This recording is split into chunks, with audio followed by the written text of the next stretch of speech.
Last year, Meta tried to make a big leap in terms of AR and VR capabilities when it released the Meta Quest Pro. But now, at CES 2023, it's HTC's turn to show off its new flagship consumer headset, the Vive XR Elite.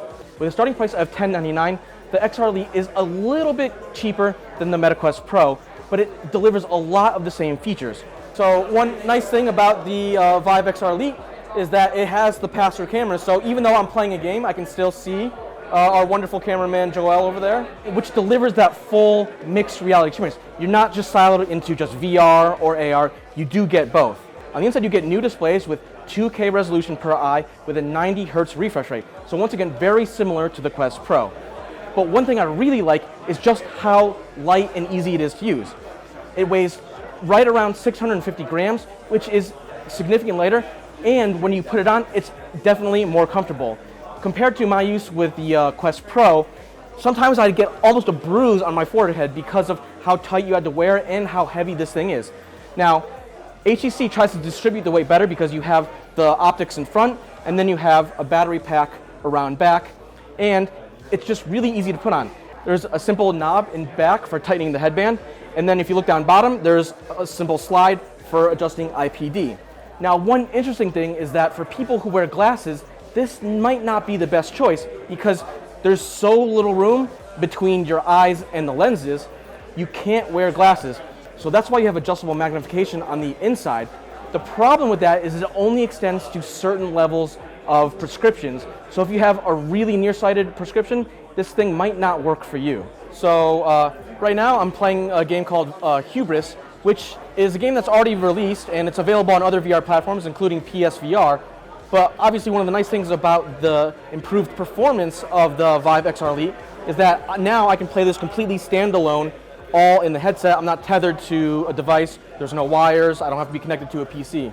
So at CES 2023, there are a bunch of demos that really showed off the various capabilities of the XR Elite, which includes stuff like hand tracking, which is obviously very important because, it's nice to use controllers every now and again.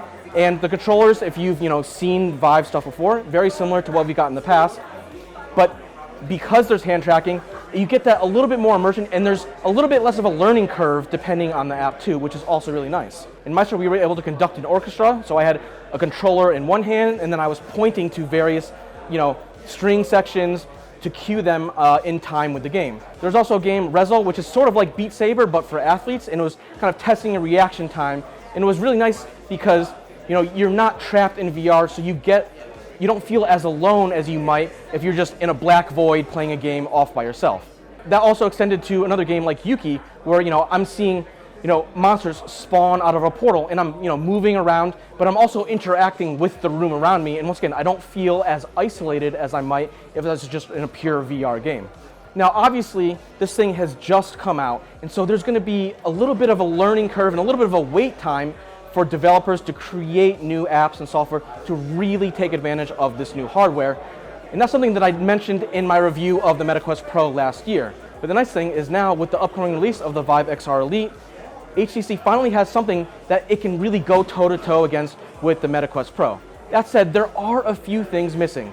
So unlike the Meta Quest Pro, it doesn't have the same level of eye tracking and especially facial tracking, although HTC says there will be add-ons coming out later this year that will expand those capabilities. So like I said, very much a work in progress, but for now, the hardware is definitely pretty impressive. But the biggest downside is that with a price tag above $1,000, similar to the Meta Quest Pro, HTC is asking a lot even for those bleeding heart early adopters when it comes to testing out new mixed reality hardware.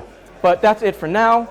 For more from CES 2023, stay tuned to Engadget for more news, hands-ons, and videos.